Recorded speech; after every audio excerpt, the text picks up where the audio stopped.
Good day, everybody. And today's one a day. 1 second here. Facebook, I'm just waiting. Okay, we're live on Instagram. Hi, Instagram. Hi, Facebook. Today's one a day is poo in my pee, and my wife won't set me free. So understand something. What I want to share sometimes is I want to share really true life stories that happen to people. Never giving anybody's identity away, because understand something. The same thing that happens to someone else is happening to hundreds of thousands of other people. Okay, because you'd be surprised how many people run the same type of belief systems and they don't even know it. Okay, so here we go. Okay, before we do that though, I want to say this, that at 11 o'clock we'll be going on. So if you have any questions that you'd like answered, okay, or any challenges that you have, please feel free to put them down in the questions, and we'll go to Instagram and Facebook, and we'll be answering those at 11 a.m. Pacific Standard Time on our Friday Q&A. And that's right, we're here for you.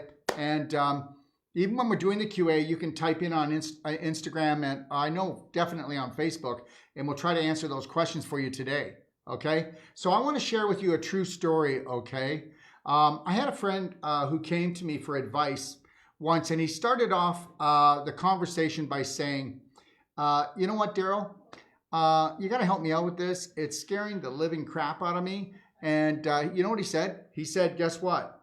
When I go pee, it smells like poo. Now, understand something. I can tell you right now, without a shadow of a doubt, that 98% of the population is actually reabsorbing their own poo from their large intestine. Okay, yeah, you got it. Anything that stagnates and sits. I mean, people don't even know what a good bowel movement is. You know, we're going to be teaching that. I'm going to do a whole session on that. I'm going to do a whole training. Your poo is a computer printout, and we'll be doing that in the fall. But the reality is this friend of mine, you know, he's got like looks like he's got a mid-ridge bulge, right? You know, he looks probably as if he could be, 3 or 4 months pregnant. And but people don't understand that bulge actually means that they're rotting inside. That's right. You actually have your own private manure pile that is a compost. But the problem is you're not supposed to have a compost in your large intestine. Yes, your food and the fiber that you can't digest is supposed to make good bacteria, but in this person, it's not making good bacteria. It's making bad bacteria because he's actually rotting inside. Okay, so when your pee actually smells like poo, you're pooing in your pee. So that means that your kidneys and your bladder have to deal with all of this. So what I said to him is you know what you need to do. You know the diet we went over. I taught you about the perfect day, and you're still not doing it. You know, I taught you, and we have the same type of Christian background, right? And I said to him, and this is a true conversation. I said, what do you think you're holding on to? He goes, I'm not holding on to anything. And I said, yeah, you're holding on to something emotionally. What are you holding on to? So then after a few minutes, I got him to loosen up. You know what?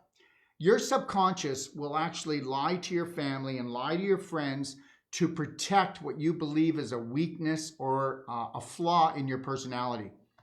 And I said, so what are you holding on to that's causing you to feel sick all the time? And also, he had a really bad problem in his sacroiliac, which is his low back, okay? And when you have a problem in your low back, that means that you're carrying a really heavy load and your back is breaking.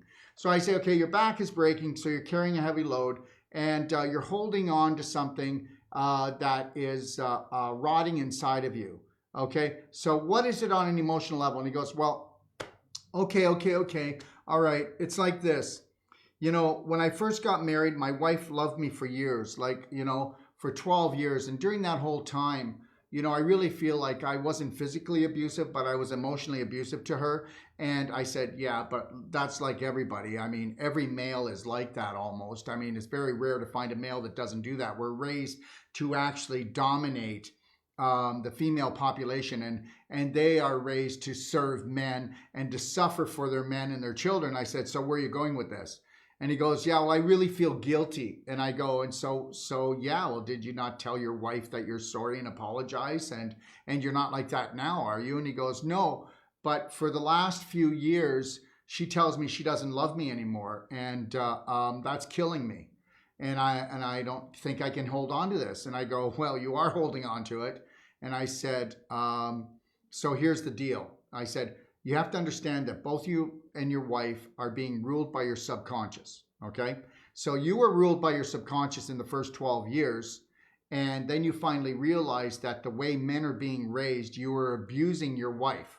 Took you 12 years, but you know what? Thank God you even realized that, because most men never realize that they're abusing their wives, and they think they're treating them equals, but they're not. We're not really treating women as equals. I mean, that's obvious in the medical system and in the government and everywhere else you go, even in relationships, right?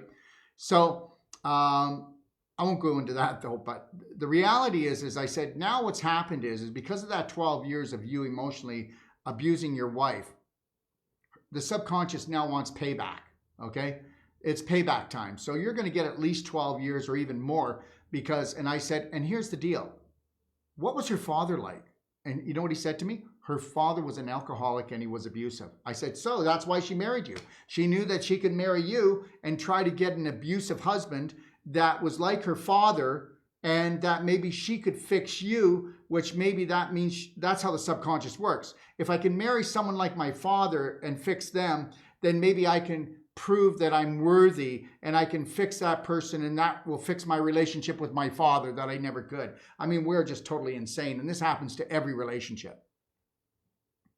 And he goes, wow, do you think that's really true? And I said, yes, it's really true. But he doesn't want to absorb this, right? And I'm going, and he goes, well, I go, what are you going to do? Are you just going to stay miserable? And she's going to stay miserable. And every time you go to her, she's going to push back at you and she's going to play love ransom. I hope you know you're both going to end up getting cancer, or you're both going to end up getting sick, or one's going to die and the other one's going to regret it. And then that's just called a miserable life. And he goes, yeah, but Daryl, you know, my upbringing in my religion is that divorce is, you don't divorce, that you make the best out of it, you know. And then he went and said this, for better or for worse, for richer or poorer, for sickness and in health. And he goes, and he says that to me. And I said, God didn't write that. Some guy wrote that and he's got you sucker punched. And I said, I'm not asking for you to divorce your wife. I'm trying to, if you could understand that you and your wife are functioning from your subconscious, not your authentic you, not your beautiful soul, not your beautiful heart, not your beautiful spirit. You're both robots. And let me tell you something. That's 99% of all relationships out there. You know what? I find somebody with a good relationship every 5 years. And I meet a lot of people. I mean a great relationship. I'm not talking about a little bit of henpecking. You don't need to do that. I mean, God, you're two spirits that you came together to create this awesome creation, and let yourself off the hook and the other person off the hook on a continual basis, and honor and respect each other, you know. But we don't do that here. You know, we're always picking sides. I mean, you know what? Our government wants us to pick sides, and what country do we want to hate? What color a person do we want to hate? What nationality do we want to hate?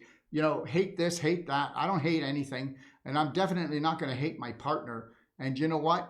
And I also understood something in my relationship with my partner. Okay, there's this, is that every time that I have a feeling about her, I would talk to her and go, I just had a negative feeling. And she would say to me, well, Daryl, where'd you get that from? And I'll go, I don't know. It must be some old program from my mother or father or something else. I'm not going to just lash out at her. Okay, we're two beautiful spirits having here. So here's the deal. So he says to me, well, I could never leave her. And I go, I didn't say to leave her.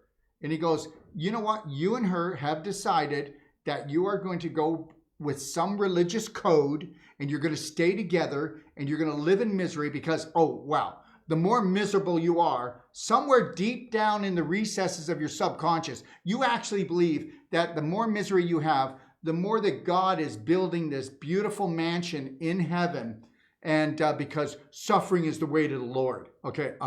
And he's going, wow, I never really thought about it like that. And I go, well, if you really knew what God was, that it's not a guy with a beer and constipated and an emotional disorder, that one minute he loves you and the next minute he hates you. That's all man-made. So understand something. I believe nothing in a book. I'm not saying that I'm going to discredit every book in the world, but I told him I will believe nothing in a book. I will follow my heart and fill up my heart and know that what created me was total love. So I need to become total love so I can totally love the people around me. And if you don't get this, okay, that poo in your pee is going to be a prostate problem. It's going to be prostate cancer. And that inflammation in your back and that pain you have all the time is going to be hip surgery or back surgery. Because you know what? These are all subconscious hate programs that you're running. And you don't get this yet. Because I said the upbringing that you had in religion is the same one I had. And to actually totally love yourself is disrespecting one of our beliefs. And he goes, you're right. And I said, yeah, but who made that up? Don't you think that your creator would want you to totally love yourself so you could shine that light? And then I had to hit him right between the eyes with this one. And I said, listen, you follow Jesus, right? And he said, yeah. And I said, well, guess what? And I've mentioned this before. I said, what did Jesus say? Love your neighbor as you would love yourself. And that means that you totally love yourself and you shine that love around the world. I said, Jesus was a Braveheart warrior. He took a stand. I mean, if people really knew what Jesus was, you know, he would get angry, he would get frustrated, and he would fight for the underdog, and he would fight for love. He would fight for total love. He would fight for respect of women. Okay? So that's the reality. And I go, I need you to think about it. And he goes, oh, I've got to give this some thought, but you know what? This is just way too much for my mind. And I said, did you hear what you just said? It's way too much for you to even take in the conception that you should totally love yourself, that you should totally forgive yourself, let yourself off the hook. I mean, even in all types of religions, they say that you need to forgive yourself, but why can't you? Well, because on the one hand, they're telling you to forgive yourself, and on the other hand, you're a sinner. So as I said to him, as long as you want to remain a sinner, then you're not deserving of love. You're not deserving of having a pain-free body. So, you know, you better make some decisions here and get off the fence, because you know what? You're going to be a stinking, bloody mess, okay, for the rest of your life until you're going to honor, respect, and cherish your life. And meaning that fill up your own heart. And then guess what? Don't divorce your wife, I said. Show her the way and say, yes, I understand you don't love me, but do you not love me because you're punishing me for the way I was the first few years we were together? Or do you not even know why you don't love me? At least if you're going to tell me why you don't love me, tell me why you don't love me anymore. And so I don't know. I think, you know what? We have all these invisible bonds that bind us. And I will tell you that I don't care what you think, everybody out there, but a lot of the major systems that you actually live your life by have shackled you and made you into a prisoner. I am nobody's prisoner. I am nobody's slave. I totally love Daryl. And everybody knows that I hold the loving line in my family. And the loving line is I want people to honor, respect, and love themselves when they're in my presence. They are not allowed to physically or emotionally abuse themselves, because that will actually come over and flood into me. And I deserve what I deserve. And you're wondering why you're doing without great health, without great finances and great relationships. Well, that's because you don't believe on some level that you don't deserve it. And you can create this, but you're going to have to take massive action. And this was my advice to him.